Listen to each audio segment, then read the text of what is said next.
You know what's kind of important? Speaking and listening skills. And it is now a teacher's responsibility to start teaching students how to speak properly. And so as a teacher, I'm like, yeah, let me do that. I'll just add it to a project. That's easy. And I'm sure you can relate to me because when you assign that project and you say, I'm gonna grade you on your speaking skills, you quickly realize that all of your students should be failing at speaking. And you say to yourself, well, I'm doing speaking and listening. Actually, you're not. It's not fair for students to actually just come in and say, here's a big summative project and I'm gonna grade you on speaking. That's not fair. We need to remember that speaking skills are just like any other skill. They need to be continuously developed throughout the school year. So provide your students with formative assessments that focus on speaking skills.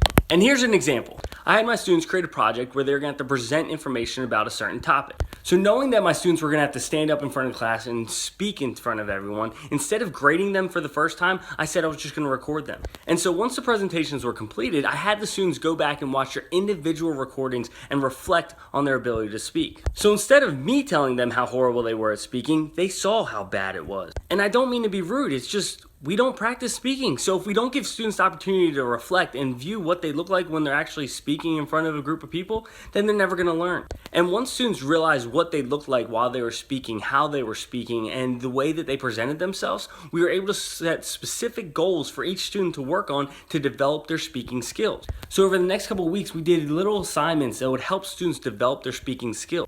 For instance, students would use their cell phones to practice speaking and then they'd watch it back and then re-record it until it gets to a point that is awesome. And that way, when we got to the next summative presentation, I was able to grade the students. The students could watch themselves again and then they could see how much they've grown and gotten better at speaking.